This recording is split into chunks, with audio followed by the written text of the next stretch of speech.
ಎಲ್ಲರಿಗೂ ನಮಸ್ಕಾರ. ಪ್ರಪಂಚದಲ್ಲಿ ಎಂತೆಂಥ ನನ್ನ ಮಕ್ಳು ಇರ್ತಾರೆ, ಏನೇನು ಮಾಡ್ತಾರೆ ಅಂತ ಅನ್ನೋದಕ್ಕೆ ಒಂದು ಘಟನೆ ಸಾಕ್ಷಿಯಾಗಿದೆ. ಅದು ಲಕ್ನೋದಲ್ಲಿ ನಿನ್ನೆ ನಡೆದಂಥ ಒಂದು ಘಟನೆ. ನೀವು ಇನ್ಸ್ಟಾಗ್ರಾಮ್ನಲ್ಲಿ ನೋಡಿರ್ತೀರ. ಸ್ವಲ್ಪ ಅದು ಹಿಂದಿಯಲ್ಲಿ ಇರೋದರಿಂದಾಗಿ ಸ್ವಲ್ಪ ಜನ ಅದನ್ನು ಸ್ಕಿಪ್ ಮಾಡಿರ್ತೀರಿ. ಆ ಮಾಹಿತಿಯನ್ನು ನಾನು ನಿಮ್ಮ ಜೊತೆ ಹಂಚ್ಕೊಳ್ಬೇಕಂತ ಇಷ್ಟಪಡ್ತೀನಿ. ಲಕ್ನೋ ಒಂದು ಕಾಲೋನಿಯಲ್ಲಿ ಆ್ಯಸ್ ಯೂಸ್ವಲ್ ಮುಂಜಾನೆ 8:00ಗೆ ಒಂದು ಸ್ಕೂಲ್ ಬಸ್ ಬಂದಿದೆ. ಸೊ ಅಲ್ಲಿ ಎಲ್ಲ ಪಾಲಕರು ಮಕ್ಕಳನ್ನು ರೆಡಿ ಮಾಡಿರ್ತಾರೆ ಆ ಸಮಯದಲ್ಲಿ. ಸೊ ಶಾಲೆ ಬಸ್ ಬರೋಣ ಅವ್ರು ಏನು ಯಾವುದೇ ಯೋಚನೆ ಮಾಡಲಾರ್ದೆ ಬಸ್ಸಿನಲ್ಲಿ ಮಕ್ಕಳನ್ನು ಕೂಡಿಸ್ಬಿಟ್ಟಿದ್ದಾರೆ.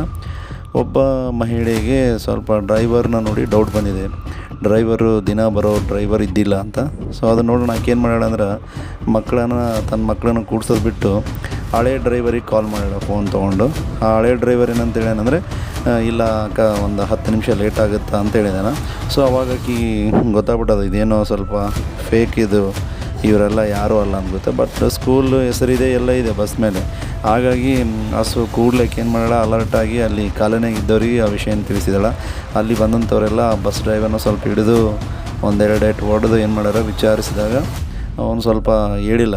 ಸೊ ಕೂಡಲೇ ಪೊಲೀಸ್ ಸ್ಟೇಷನಿಗೆ ಮಾಹಿತಿ ಕೊಟ್ಟು ಪೊಲೀಸ್ ಬಂದು ಅವನ ಅರೆಸ್ಟ್ ಮಾಡ್ಕೊಂಡು ಹೋದಾಗ ಗೊತ್ತಾಗಿದೆ ಅದು ಕಿಡ್ನಾಪ್ ಮಾಡಲು ತಂದಂತಹ ಒಂದು ಬಸ್ಸು ಅಂತ. ಸೊ ನೋಡಿರಿ, ಬೆಳಿಗ್ಗೆ ಎದ್ದು ನೀವು ಯಾವಾಗ ಜಲ್ದಿ ಕಳಿಸ್ತೀವಿ ಮಕ್ಕಳನ್ನ ಶಾಲೆಗೆ ಅಂತ ಫುಲ್ ನೀವು ಯುದ್ಧ ಮಾಡ್ಕೊತ ರೆಡಿ ಮಾಡ್ತಾ ಇರ್ತೀರಿ.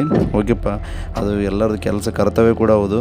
ಆದರೆ ಮಕ್ಕಳನ್ನು ಆಟೋದಲ್ಲಿ ಹತ್ತಿಸುವಾಗ, ಬಸ್ನಲ್ಲಿ ಕೂಡಿಸುವಾಗ ಒಂದು ಸಲ ಅದು ದಿನ ಬರುತ್ತಿರುವಂಥ ಡ್ರೈವರ್ ಅದಾರ, ಇಲ್ಲ ಆಟೋ ಡ್ರೈವರ್ ಅವರೇ ಇಲ್ವಾ, ಅಥವಾ ಅವರು ಬೇರೆಯವ್ರು ಬಂದಿದ್ರಿಗಿನ ಒಂದು ಬಾರಿ ಅವರಿಗೆ ಕಾಲ್ ಮಾಡಿ ವಿಚಾರಿಸಿ ಕನ್ಫರ್ಮ್ ಮಾಡಿಕೊಂಡು ಬಸ್ನಲ್ಲಿ ಹತ್ತಿಸೋದು ಒಳ್ಳೆಯದು ಅಂತ ನನ್ನ ಒಂದು ಅನಿಸಿಕೆ. Thank you.